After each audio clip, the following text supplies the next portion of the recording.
We're here today in Special Collections in University College Dublin, putting up the exhibition Reading 1916, which looks at the print culture of the Easter Rising.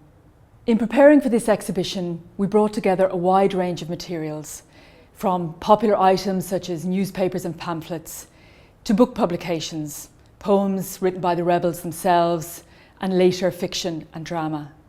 The print culture of early 20th century Ireland is a fascinating subject. And this is partly because Ireland was in a state of flux at the time.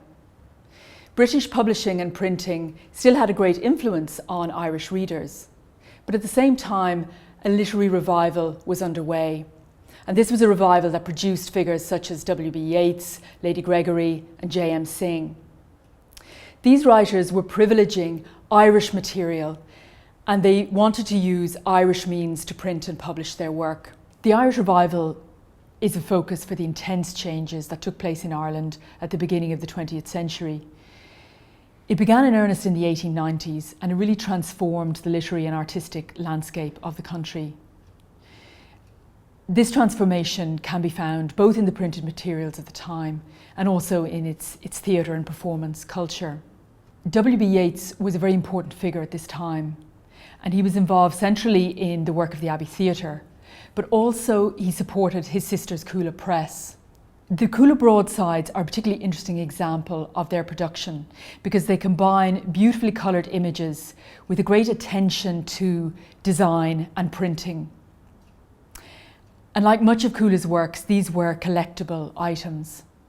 Though there weren't that many close links between the political activists and the cultural leaders of the time, there were certain figures who bridged that gap.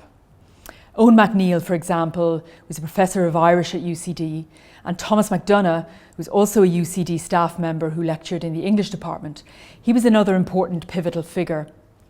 Yeats was on friendly terms with MacDonagh, who was one of the editors of the Irish Review.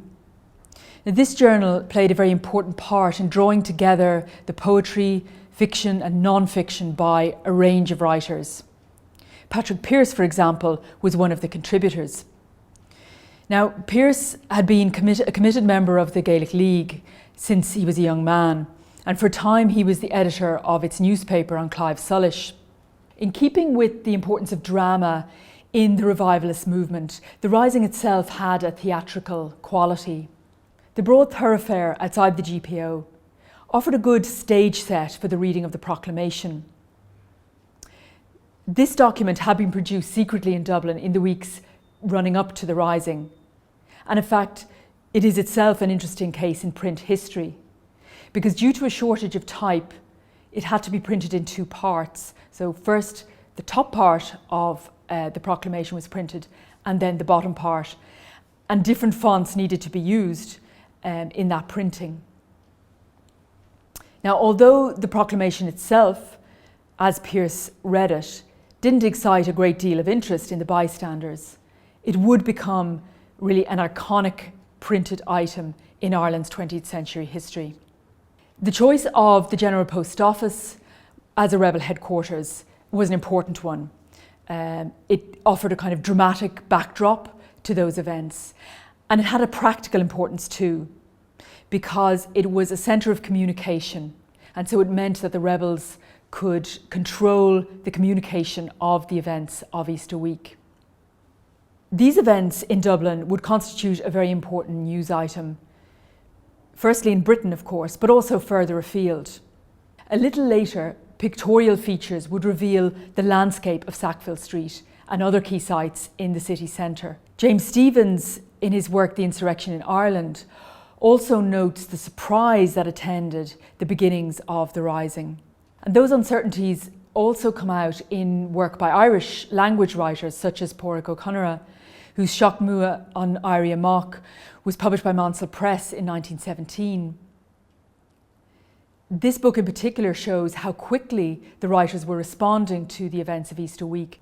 At first, the Easter Rising was viewed negatively in Ireland, as James Stephens' account shows. But after the executions, the rebels began to be seen as heroic figures, and there was an interest in commemorating their lives and achievements. There were many poems written about these men, for example, but there were also other forms of print produced, such as mass cards, commemorative postcards. And these found their way around, not only around Ireland, but also were sent abroad. And so they became a very important part of the international reception of the Rising. Publishing houses in Ireland were very quick to engage with that popular interest in the rebels. So, for example, Tom Clarke's Glimpses of an Irish Felon's Life was published by Munsell. This was a very important means by which readers could reflect on a figure like Tom Clarke, who'd been part of an older revolutionary movement. There were other figures too that would be important in this reflective process that occurred after the executions. One of them is Eva Gore Booth. UCD is fortunate to have a group of letters by Eva Gore Booth which reflect on her visits to Ireland in the aftermath of the executions. Now, these letters to an unnamed person give a real sense of Gore Booth's sentiments about the Rising. Her sister obviously was centrally involved in it and at that point was in prison. The two sisters, in fact, are very interesting figures in 20th century Ireland. They come from a landowning family in County Sligo, and they both rejected that privileged upbringing in favour of political activism. But Gore Booth, in contrast to her sister, was a pacifist and a social reformer, and so she was opposed to revolutionary and state-sponsored violence. Like Eva Gore Booth, W.B. Yeats was in England during the Rising. We know that he began writing Easter 1916 in the months following the Rising, and it would of course become the rebellion's iconic poem. His feelings about the Rising were intense. Though he was critical of the decision, he was very moved by the heroism of the rebels. Yeats was very careful about how he published that poem.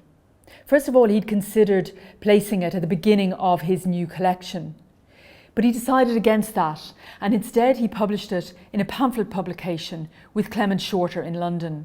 The poem, of course, would later appear in the New Statesman and in the Dial, and in Yeats's Coola volume, Michael Robarts and the Dancer.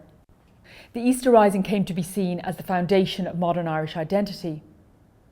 And so the story of the nation, as well as of individuals and their families, was very bound up with this event.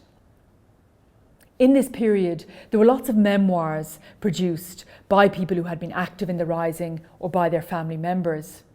And interestingly, it was a time when women writers began to articulate their role in those events.